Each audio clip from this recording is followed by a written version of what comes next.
నేటి దివ్యవాక్య ధ్యానోదయములో మనము ధ్యానించుకొనుట కొరకై క్రమముగా వస్తున్న ఈ లేఖన భాగములలో మనకు మిగిలి ఉన్నటువంటి భాగం లూకా సువార్త 6వ అధ్యాయము 20 నుంచి 26 వచనాలు.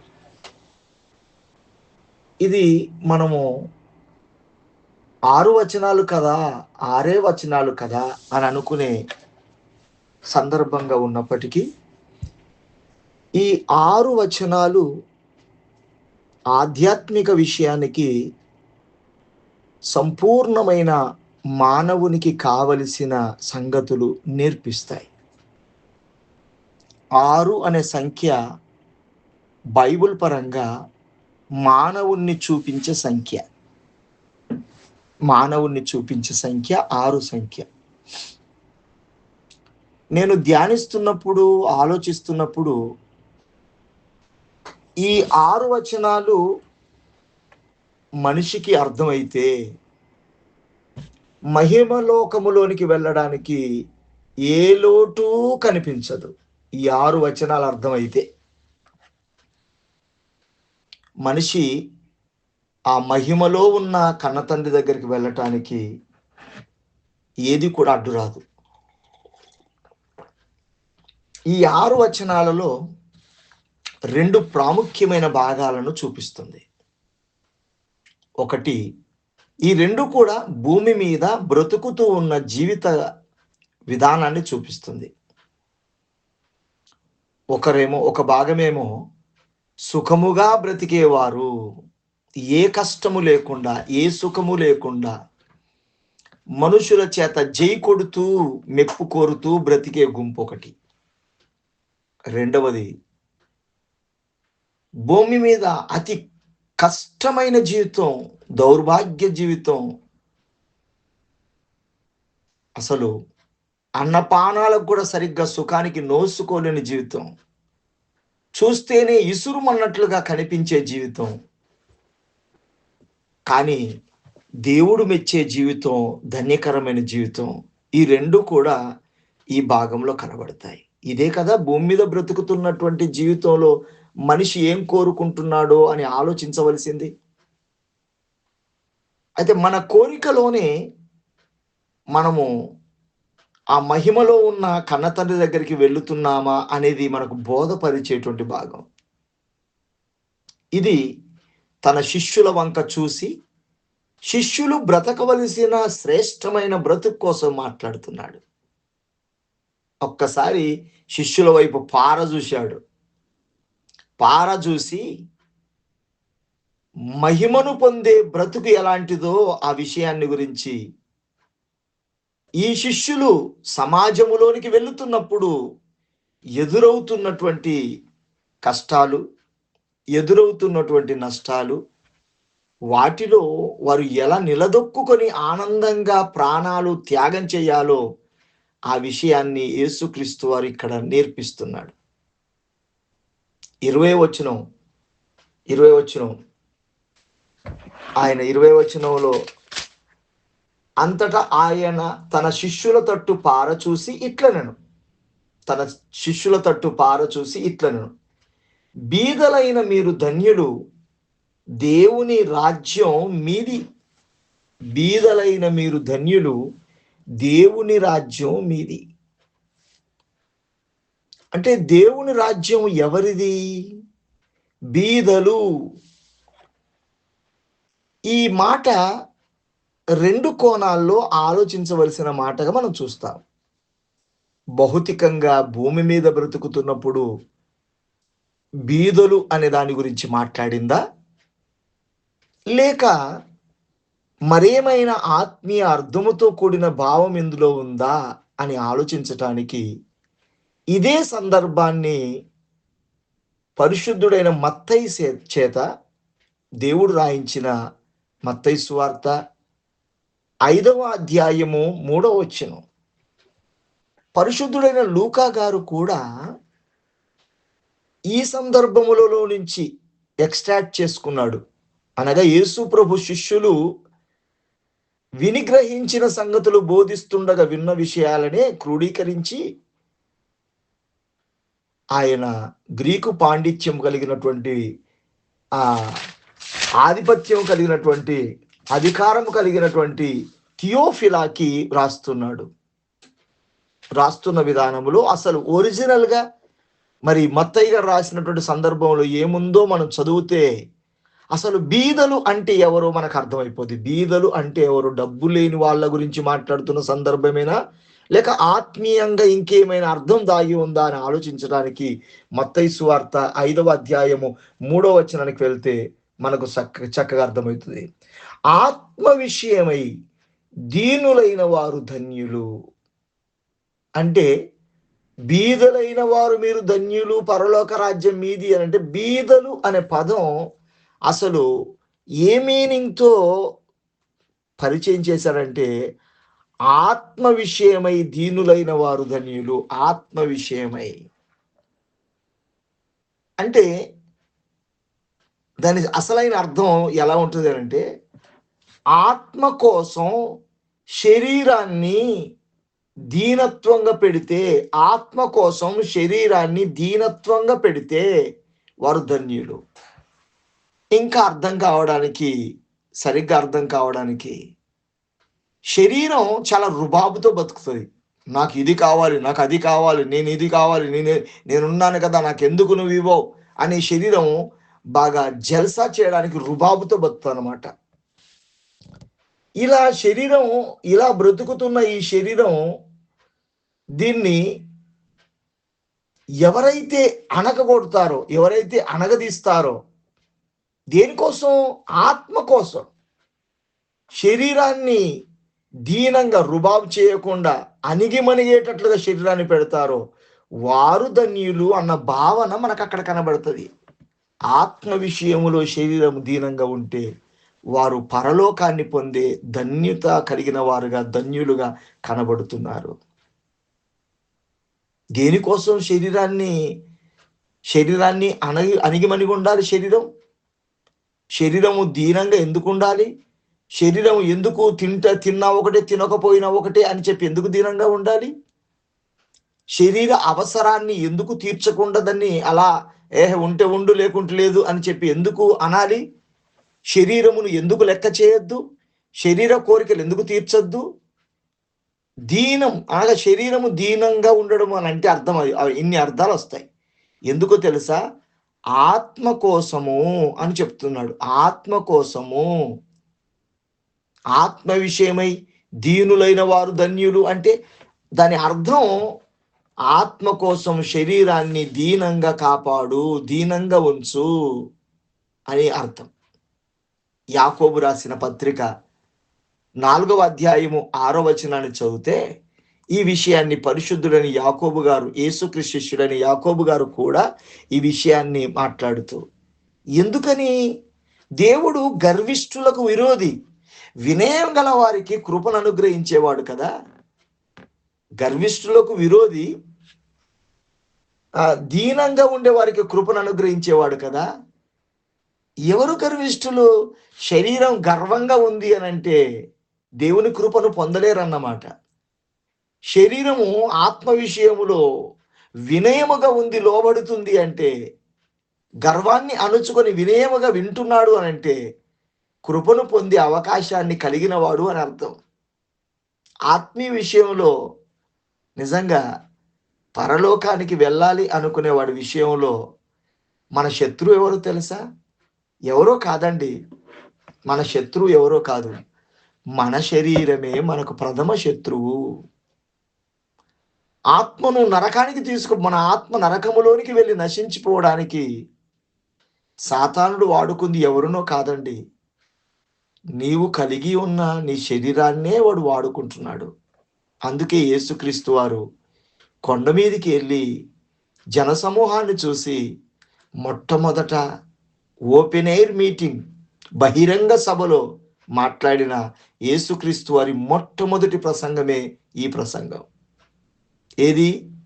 ఆత్మ కోసం శరీరాన్ని నలగొట్టే అంశాన్ని, ఆత్మ కోసం శరీరాన్ని నలగొట్టే అంశాన్ని మాట్లాడాడు. ఎందుకు? దేవుడు ఈ శరీరముతో గర్వంగా బ్రతుకుతే వారికి కృపను అనుగ్రహించడని, ఈ శరీరం దీనంగా ఉంటే కృపను అనుగ్రహిస్తాడని, ఆ మహిమలోకములో ఉన్న కన్న తండ్రికి వెళ్ళే అవకాశాన్ని ఇస్తాడని చెబుతున్నాడు. ఇదే విషయాన్ని పేతురు రాసిన మొదటి పత్రిక 5వ అధ్యాయము 5వ వచనం. పేతురు రాసిన మొదటి పత్రిక 5వ అధ్యాయం 5వ వచనంలో, అహంకారులను ఎదిరించి దీనులకు కృప అనుగ్రహించును. దీనులు అనగా, దీనులు అన్న చోట శరీరాన్ని దీనంగా ఉంచిన వారు అని అర్థం. శరీరాన్ని, భౌతిక దేహాన్ని, భౌతిక జీవితాన్ని దీనంగా ఉంచును. అహంకారులను ఎదిరించి దీనులకు కృప అనుగ్రహించు. అహంకారం, గర్వపడేది, మిట్టిపడేది, ఉలికి పడేది ఏ శరీరమే కదా. ఉందతనంగా రుబాబు చూపించేది శరీరమే కదా. ఈ అహంకారముతో ఉండేటువంటి ఈ భౌతిక దేహం ఆత్మను నరకాల్లోకి తీసుకుపోతుంది. ఆత్మ పరలోకానికి వెళ్ళాలనే ఆలోచన కలిగితే, పరలోకానికి వెళ్ళే ఆత్మ కోసం ఈ భౌతిక దేహం అహంకారముగా ఉండకుండా కాపాడాలి. యాకోబు పత్రిక 2వ అధ్యాయం 5వ వచనంలో, ఇక్కడ యాకోబు రాసిన పత్రిక 2వ అధ్యాయం 5వ వచనంలో, ఈ లోకములో బీదలైన వారిని దేవుడు విశ్వాసములో ధనవంతులుగా చూస్తున్నాడు. ఈ లోకములో బీదలైన వారు, బీదలు అన్న చోటల్లా శరీరాన్ని దీనంగా ఉంచుట అని అర్థం.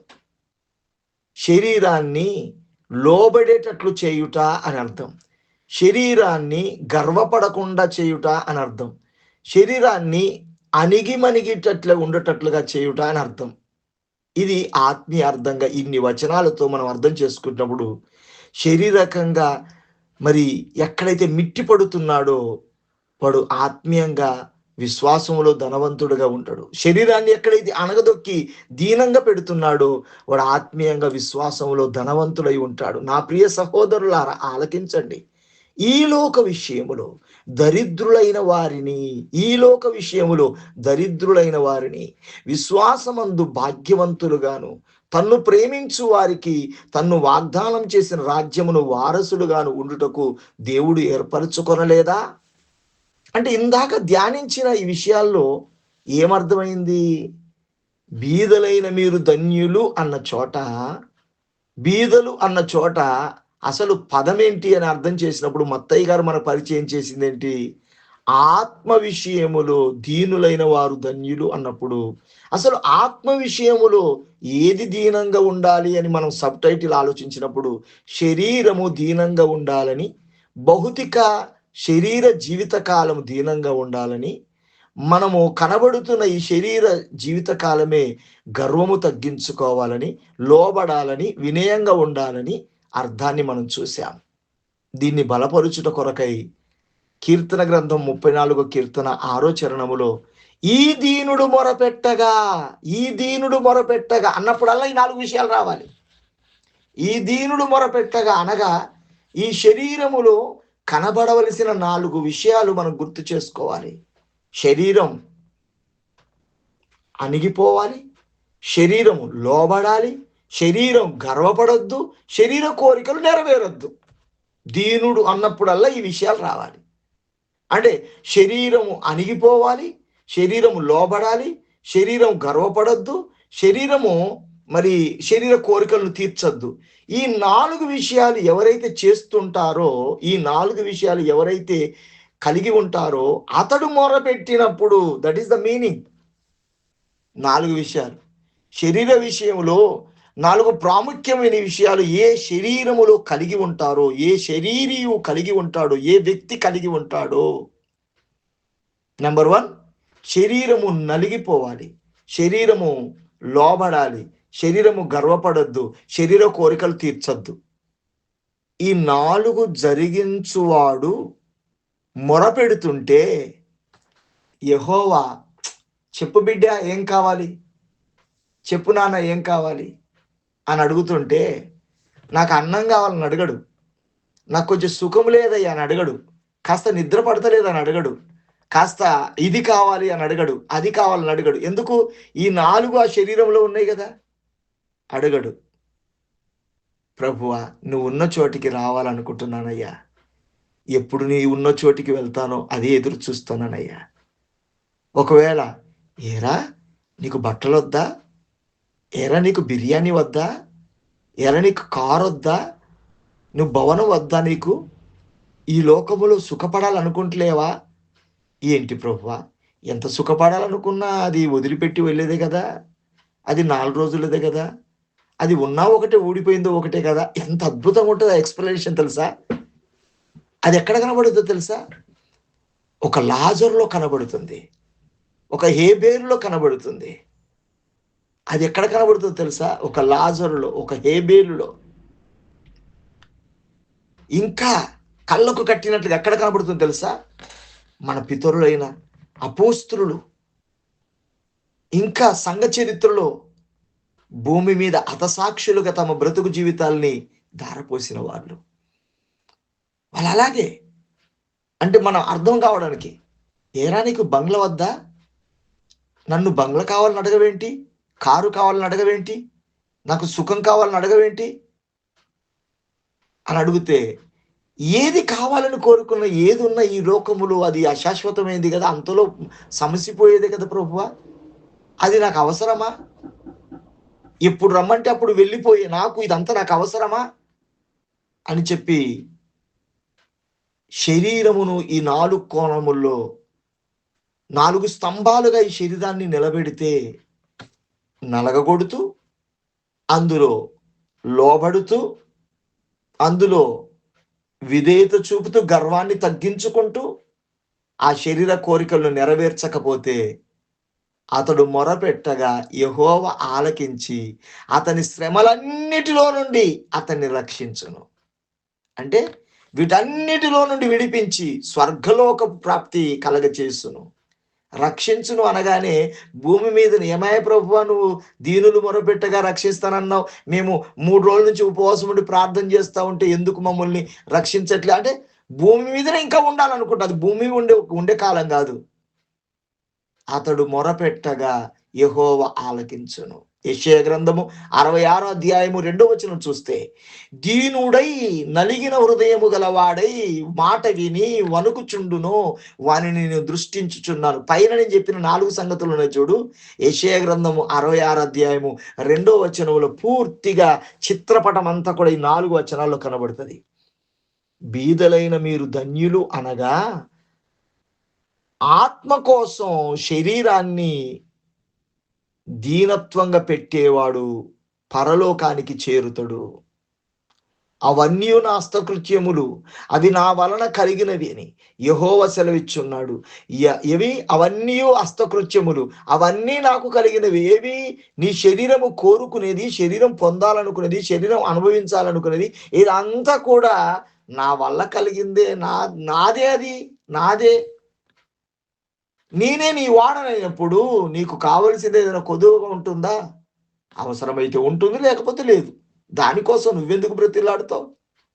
అన్నట్లుగా అన్నట్లుగా మాట్లాడుతున్నాడు. ఈ విషయం చదువుతున్నప్పుడు ఒక విషయం లూకా సువార్త 12వ అధ్యాయం 15వ వచనం గుర్తుకొస్తుంది. 12వ అధ్యాయం 15వ వచనం. లూకా సువార్త 12వ అధ్యాయం 15వ వచనం. 12వ అధ్యాయం 15వ వచనం. మరియు ఆయన వారితో, నీవు ఏ విధమైన లోభమునకు ఎడమియక జాగ్రత్త పడి ఒకని కలిమి విస్తరించుట జీవమునకు మూలం కాదు అనెను. కలిమి విస్తరించుట జీవమునకు మూలము కాదు అనెను. ఎంత అద్భుతమైన భాగం చూసావా? శిష్యుల వైపు పారజూసి ఎలా బ్రతకాలనుకుంటున్నారు? మీరు ఎలా బ్రతకాలనుకుంటున్నారయ్యా? నేను వెళ్ళిపోయిన తర్వాత మీరు ఫీల్డ్‌లోకి వెళ్తారు కదా, పనిలోకి వెళ్తారు కదా, ఆ పనిలో మీరు ఎలా బ్రతకాలనుకుంటున్నారు అని ఒక అద్భుతమైన జీవిత సందేశాన్ని ఒకే మాటలో వదిలిపెట్టేశాడు.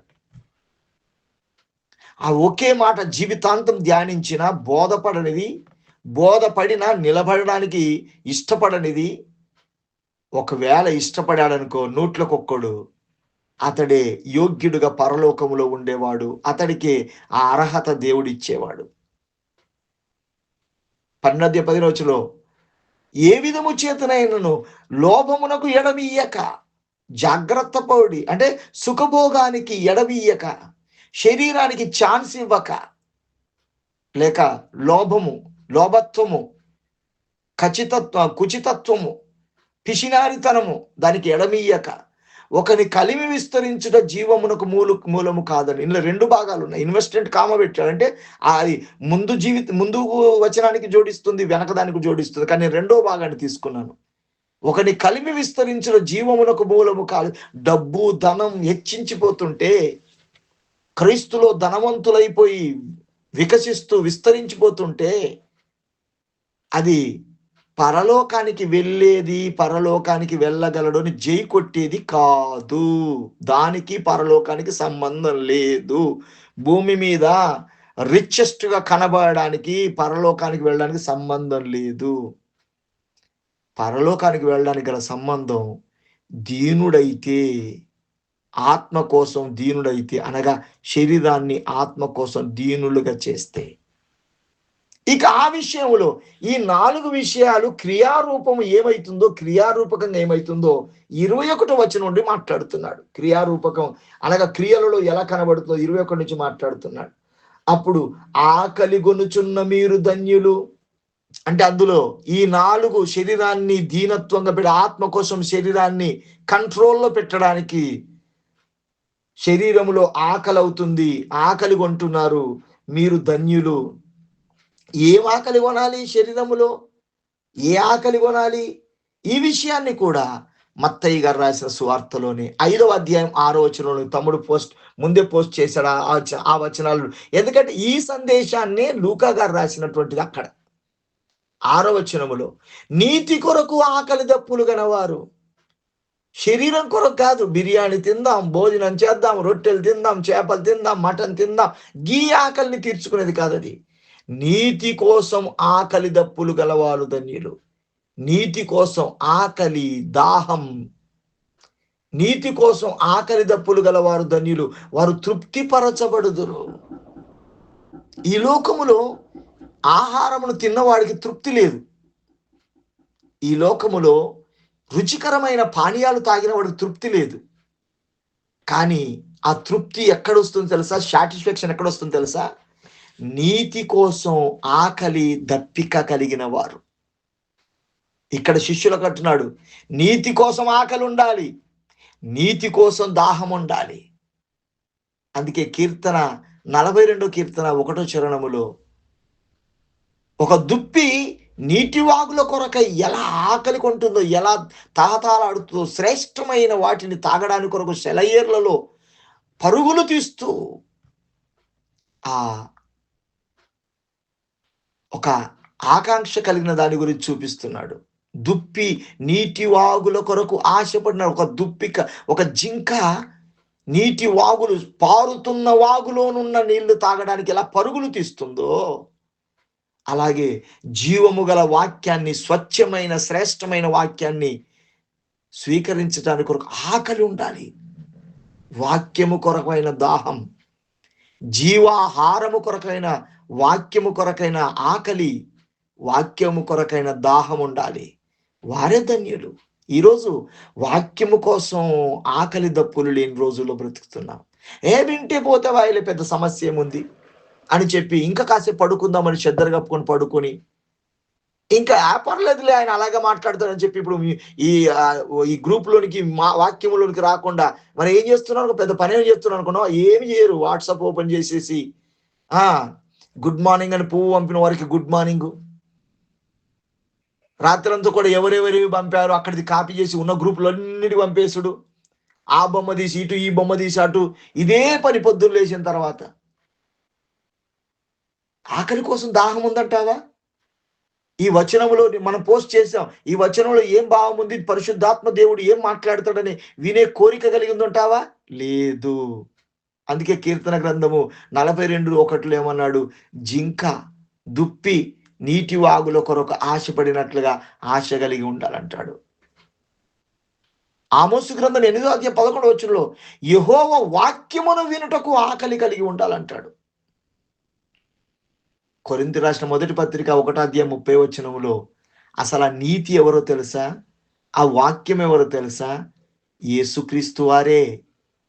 అంటే మీరు యేసుక్రీస్తు కోసం, నా కోసం మీరు ఆకలి కలిగి ఉంటే, నా కోసం మీరు ఆకలి కలిగి ఉంటే, వాక్యం కోసం మీరు ఆకలి కలిగి ఉన్నారు, ధన్యులు అని ఎందుకు మొదటి ప్రసంగంలో మాట్లాడే తెలుసా?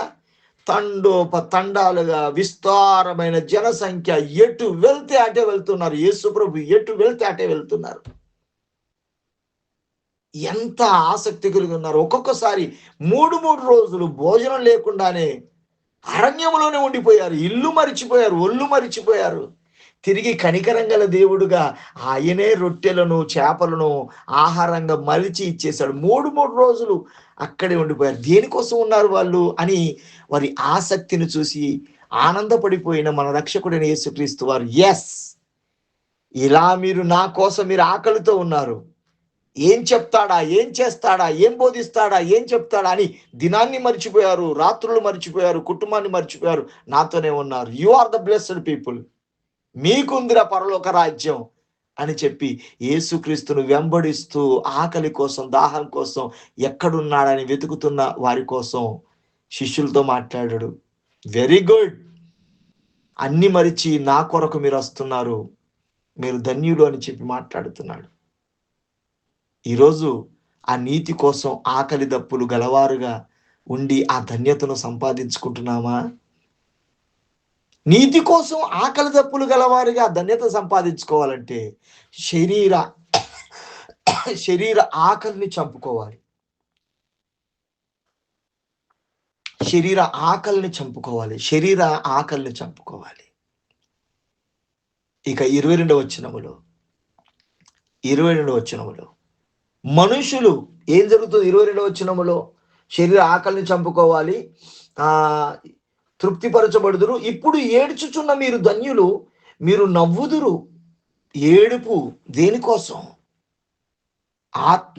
ఆత్మ కోసం శరీరం ఏడుస్తుంటే కదా. 3 రోజులు ఏం తినకుండా చేయకుండా, 3 రోజులు ఏం తినకుండా చేయకుండా వాక్యము కొరకే అలా వింటూ అలా విస్తుపోతున్నారంటే శరీరానికి ఏడుపు రాదా? శరీరం సత్తుపడిపోదా? ఎండకి శరీరం అలా సత్తుపడిపోదా? నా మిత్రుడు రాజకుమార్ గారు, దైవజనులు, ఆరుమూరు ప్రాంతములు 6 రోజుల సభలు, ఎంత ఏర్పాట్లతో కూడిన సభలు, 6 రోజులు ప్రతిదినము యవనస్తుల కూడికలు, స్త్రీల కూడికలు, సేవకుల కూడికలు, ఎల్డర్స్ కూడికలు, సండే స్కూల్ పిల్లల పరిచర్య, దినం ఎండ, ఆ ఎండకు తట్టుకోవడానికి కూలర్లు ఏర్పాటు చేయడం, క్లాస్ రూమ్లు ఏర్పాటు చేయడం, తగిన స్పీకర్స్ని ఏర్పాటు చేయడం. అక్కడికి వెళ్ళిన తర్వాత వినాలి అనుకుంటే ఇక్కడ ఉన్నట్టుగా ఉండదు, మన ఇంట్లో ఉన్నట్టు ఉండదు. మన ఇంట్లో కూలర్ పెట్టుకొని హాయిగా పడుకున్నట్టు ఉండదు, ఏసీ వేసుకొని హాయిగా సేద తీరినట్టు ఉండదు. అక్కడికి వెళ్ళిన తర్వాత శరీరం ఏడుస్తుందండి. శరీరం ఏడుస్తుంది, ఇలా ఊపుకుంటుంది, శరీరం ఏడుస్తుంది. కొంతమంది కర్చీపు తడుపుకొని తలకాయ మీద వేసుకుంటారు. శరీరం ఏడుస్తుంది.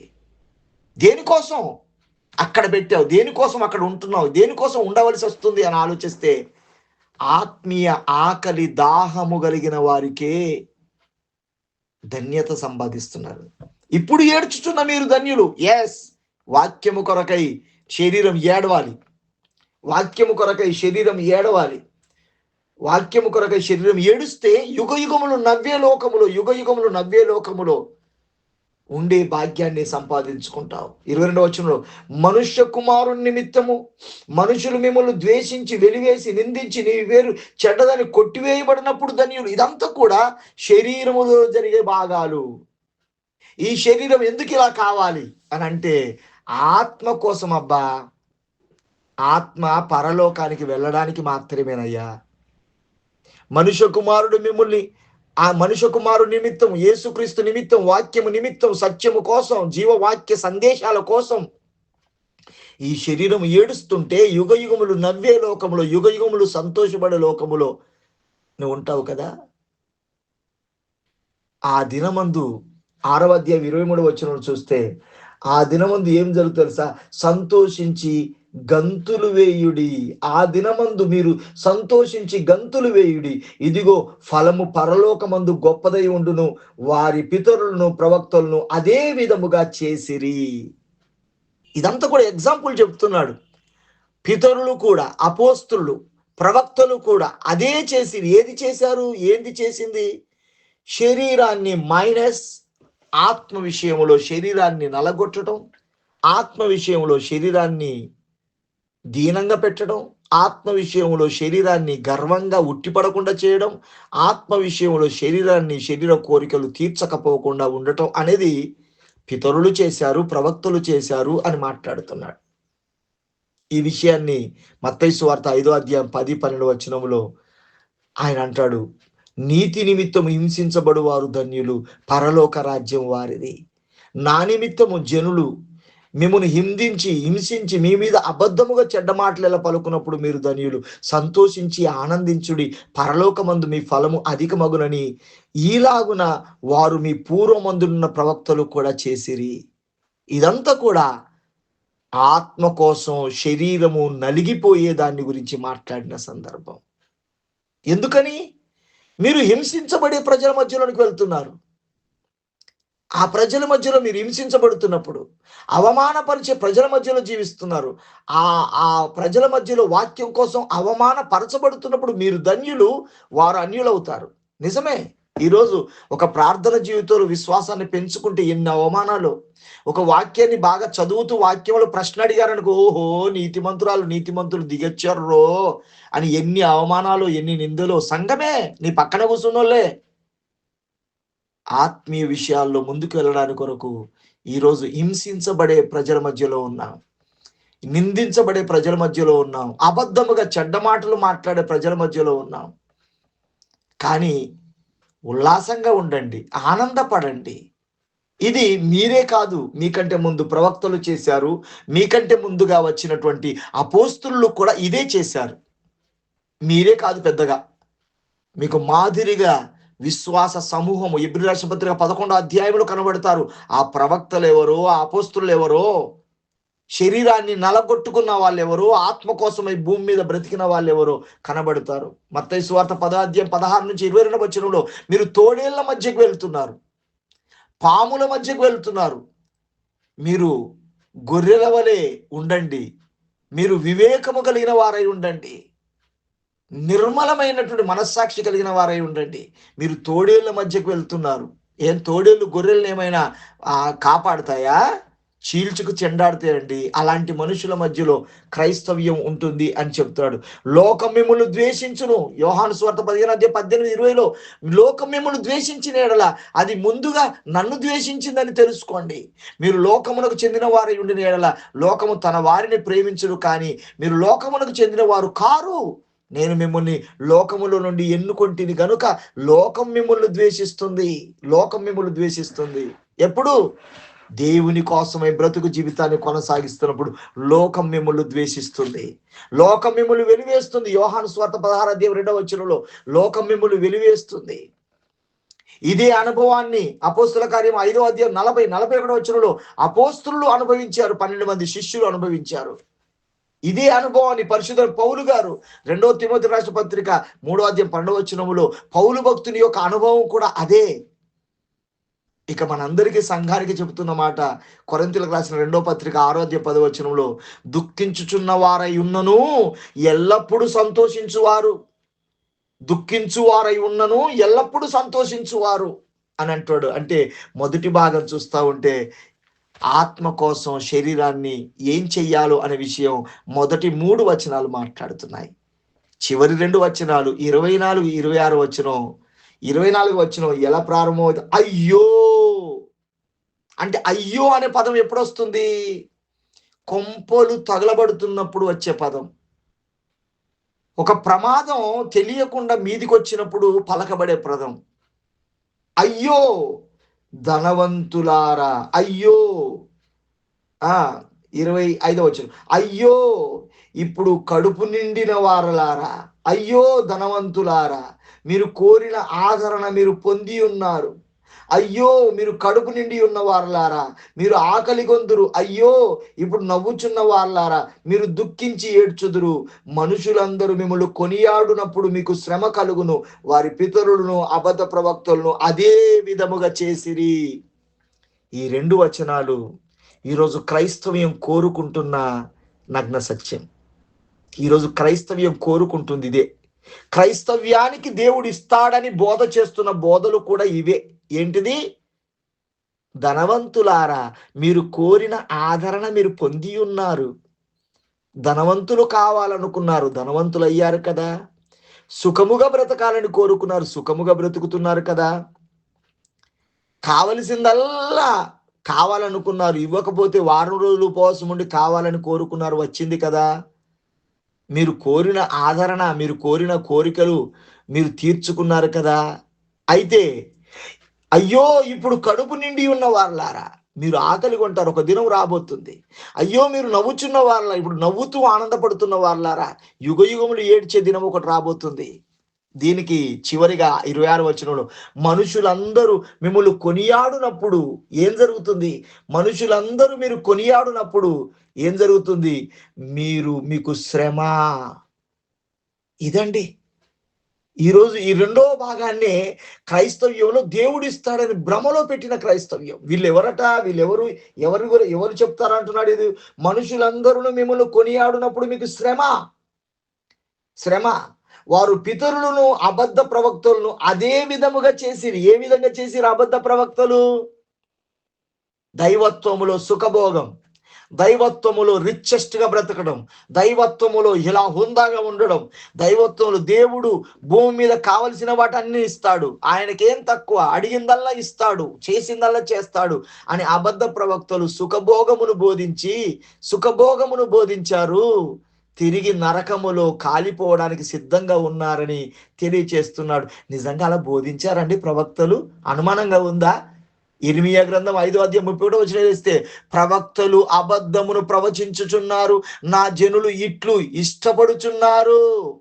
ప్రవక్తలు అబద్ధాన్ని చెబుతున్నారు, నా జనులు కూడా అదే ఇష్టపడుతున్నారు. ఇర్మియా గ్రంథం 23వ అధ్యాయం 16-17 వచనంలో చూస్తే, ప్రవక్తల మాట వినకుడి, వారు మిమ్మల్ని మోసం చేయుచున్నారు, యెహోవా మాటను తృణీకరించు వారికి మీకు సమాధానము కలుగును అని చెప్పుచున్నారు. పాపములో ఉన్న వారికి కూడా శాంతి ఉంది, ధనం ఉంది, ఆశీర్వాదం ఉంది, నో ప్రాబ్లం అని చెప్పేవారు ఉన్నారు. అబద్ధ ప్రవక్తలు అంటున్నాడు. యెహెజ్కేలు గ్రంథం 13వ అధ్యాయం 10వ వచనములో, వారు సమాధానము చెప్పుచున్నారు కానీ అసలు సమాధానమే లేదు. ప్రజలు వినాలని కోరుచున్నారు కానీ వినాల్సింది వినలేకపోతున్నారు, నిజం వినలేకపోతున్నారు అంటున్నాడు. మీకా గ్రంథం 2వ అధ్యాయం 11వ వచనంలో, ద్రాక్షరసం మద్యమును గురించి ప్రవచించువాడు ఈ జనులకు ప్రవక్తగా అంగీకరించుతున్నారు. తాగితే ఏం కాదు, తాగేది శరీరానికే కానీ ఆత్మకు కాదు కదరా. తాగితే ఏం కాదు, ప్రార్థన చేసుకొని తాగు, ఏం కాదు. మరి తాగే టానిక్ లో కూడా ఆల్కహాల్ ఉంది కదా, దగ్గు మందులో కూడా ఆల్కహాల్ ఉంది కదా, ప్రతి గోలిలో కూడా ఆల్కహాల్ ఉంది కదా. ఆపరేషన్ చేయాలంటే ఆల్కహాల్ ఇవ్వాలి కదా, మత్తెక్కియాలి కదా. మరి అప్పుడు లేని శిక్ష ఇప్పుడు తాగుకొచ్చింది ఎవరురా? తాగేసాయి అని బోధలు చేసి మత్తులో తూలుతూ తుంగుతున్న సేవకులు సైతం సంఘాన్ని మత్తులో ఉంటే పాపమని కానీ, మత్తు తాగటం అనేది నేరమని కానీ చెప్పని వారు ఉంటారని మీకా గ్రంథం 2వ అధ్యాయంలో, అట్లాంటి వాళ్ళు కావాలండి మాకు. మేము ఎలా బ్రతికినా కూడా నో ప్రాబ్లం అనేటోడు కావాలి. అలాంటి వాళ్ళని ఇష్టపడే లోకంలో ఉన్నాము. అది పితరులు ప్రవక్తలు కూడా గదే బోధించిరు అంటున్నాడు. ఎవరాన్ని నేను వెతుకుతే ఇంతమంది దొరుకుతున్నారు నాకు ఇక్కడ. రాజుల మొదటి గ్రంథం 22వ అధ్యాయం 6-8 వచనాల వరకు అక్కడ అని ప్రవక్తలు చెప్పుచున్నారు. ఏమని? రాజుకు మేలును జరుగును గాక అని పొగుడుతూ ఉన్నారు. అబద్ధ ప్రవక్తలు ప్రవచనాలు చెబుతున్నారు. కానీ మీకాయ ఏమంటున్నాడు తెలుసా? నేను చెప్పేది కీడు అని నీకు అతడు ద్వేషించుతున్నాడు. అబద్ధ ప్రవక్తలు మెచ్చుకుంటున్నారు, నిజ ప్రవక్తలను తిరస్కరించే సందర్భాలు కనబడుతున్నాయి. ఇవన్నీ కూడా పాత నిబంధనలో ఇలాంటి ప్రవక్తలు సమాజాన్ని, ఇశ్రాయేలు ప్రజల్ని చెడగొట్టే ప్రవచనాలు చేసి శరీర సుఖభోగము కొరకై బ్రతకడానికి నేర్పించి దౌర్భాగ్యాన్ని తెచ్చిపెట్టారు అని చెబుతున్నారు. అపోస్తుల కార్యము 7వ అధ్యాయం 52వ వచనంలో, మీ పితరులను హింసించిరి ప్రవక్తలు ఉన్నారు. పితరులను, ప్రవక్తలను హింసించారు. నెహమ్యా గ్రంథం 9:26 ప్రవక్తలను చంపారు. మత్తయి సువార్త 23:37 ప్రవక్తలను చంపుచూ ఉన్నదానా యెరూషలేమా. దేవుని ప్రజలు ప్రవక్తలను చంపేశారు. ఎందుకు? శరీరాన్ని ఖండిస్తున్న ప్రవక్తల్ని, శరీర సుఖభోగానికి సంబంధించినవి చెప్పని ప్రవక్తల్ని, వారు బ్రతుకుతున్న జీవితాన్ని ఖండించిన ప్రవక్తల్ని, నీతిగా బ్రతకాలని నేర్పించిన ప్రవక్తల్ని, అబద్ధాన్ని, అన్యాయాన్ని ఖండించిన ప్రవక్తల్ని చంపేస్తూ వచ్చారు. చివరిగా పరిశుద్ధుని యోహాన్ను కూడా చెరసాలలో తల నరికించి పల్లెలో పెట్టుకొని వచ్చింది. దేనికోసం? నీతి నియమాల కోసం కాదా? ఇలా బ్రతకూడదని చెప్పినందుకు కాదా? ప్రవక్తలను చంపుతూ వచ్చారు. ఇవన్నీ మనం ఆలోచిస్తూ ఉంటే 2 విషయాలు మనకు బోధపడుతూ ఉన్నాయి. ఏంటి ఆ 2 విషయాలంటే, నువ్వు ఎలా బ్రతకాలని కోరుకుంటున్నావు చివరిగా? ఇప్పుడు సుఖముగా, ఆనందంగా, ఇష్టానుసారంగా శరీరం కోసం బ్రతకాలని కోరుకుంటున్నావా? అయితే యుగములు బాధపడే నరకములు ఉంటావు. లేదు, ఇప్పటి బ్రతుకు ఎండిపోయినట్టుగా పర్వాలేదు, ఇప్పటి బ్రతుకు ఎలాగైనా పర్వాలేదు. చివరిది 4వది, నా శరీర కోరికలను నెరవేర్చను. తర్వాతది గర్వంగా బ్రతకను. తర్వాతది వినయముగా లోబడుతాను. తర్వాత శరీరాన్ని నలగొడతాను అనుకునే జీవితం కలిగి ఉంటే యుగములు సుఖపడి ఆనందమయ లోకములో, పరలోకములో జీవించే భాగ్యాన్ని సంపాదించుకుంటాం. ఇందులో 2 గుంపులు ఉన్నాయి. ఏ గుంపులా బ్రతుకుతావు? ఏ వ్యక్తిలా బ్రతుకుతావు? ఏ వ్యక్తిలా జీవిస్తావు? అది నేను మనం ఆత్మీయంగా డిసైడ్ చేసుకోవాల్సిన భాగం. ఈరోజు ధ్యానిద్దాం ఈ విషయాలు. ఇందులో 3 అంశాలుగా పొందుపరిచినటువంటి PDF ఉంది. ఒకవేళ అవసరమైన వారు వ్యక్తిగతంగా అడిగితే దీని అనుబంధమైన ప్రసంగాన్ని నేను మీకు పంపిస్తాను. అది ఉపయోగపడుతుంది అనుకుంటే అడిగిన వారికి ఇస్తాను. ఓవరాల్గా ఈరోజు ధ్యానించినటువంటి అవుట్లైన్ ఓవరాల్గా నేను మాత్రం అది గ్రూప్లో పోస్ట్ చేస్తాను. ఇతరులకు పంపించండి వాయిస్ని, ఈ వాక్యాన్ని అందించండి, ఈ సందేశాలు పంపించండి. వారు కోరిక కలిగి వాక్యం పట్ల ఆకలి కలిగి రావడానికి కొరకు మీ వంతు ప్రయత్నం చేయాలని ప్రభు పేరట మనవి చేస్తూ ఈ కొద్ది మాటలు ముగిస్తున్నాను. ప్రార్థన చేస్తున్నాను.